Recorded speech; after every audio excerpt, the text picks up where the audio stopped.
আসসালামু আলাইকুম বন্ধুরা, সবাই কেমন আছেন? আশা করি সবাই ভালো আছেন। আলহামদুলিল্লাহ, আমি অনেক ভালো আছি। তো সবাইকে তাসফিয়া কিচেনে স্বাগতম। তো আজকে আমি আপনাদের সাথে একটা মজার তরকারি রান্না করার রেসিপি শেয়ার করব।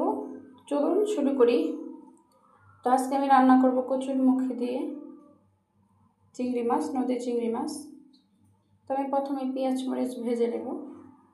ভেজে নিয়ে আমি চিংড়ি মাছগুলো ধুয়ে রেখেছিলাম, চিংড়ি মাছগুলো দিয়ে ভালো করে ভাজবো। চিংড়ি মাছটা আমার লাল লাল হয়ে ভেজে আসছে। তো এখন আমি মশলা অ্যাড করব।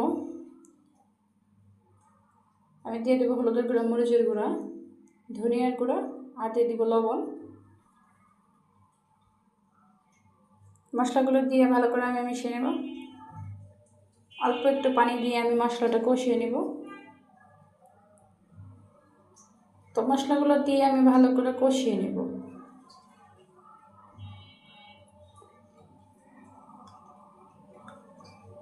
ঢেকে দিয়ে আমি মশলাটা কষিয়ে নেব।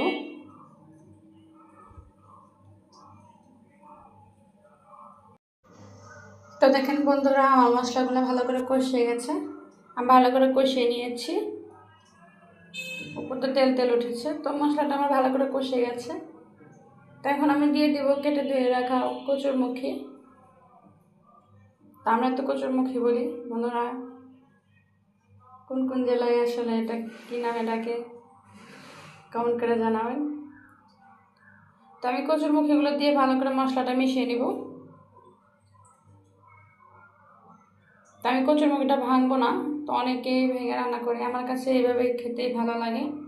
আমি চিংড়ি মাছ দিয়ে ভালো করে নেড়ে মশলাটা মিশিয়ে নেব। কচুরমুখীটা আমি ভালো করে কষিয়ে নেব। তো আমার কচুরমুখী কষে গেছে। তো আমি একটু পানি দিয়ে ভালো করে সিদ্ধ করে নেব।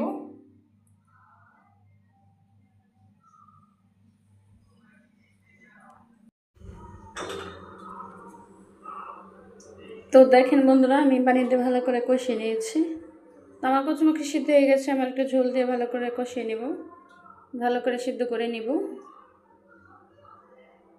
তো আমার কচুরমুখীটা অনেকটাই সিদ্ধ হয়ে আসছিলো, এই জন্য আমি পানিটা একটু কমিয়ে দিয়েছি।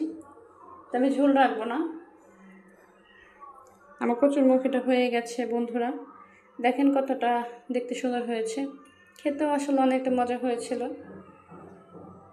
তো বন্ধুরা, ভালো লাগলে লাইক করবেন, শেয়ার করবেন, কমেন্ট করে জানাবেন কার কার আমার মতো কচুরমুখী দিয়ে নদী চিংড়ি দিয়ে খেতে ভালো লাগে।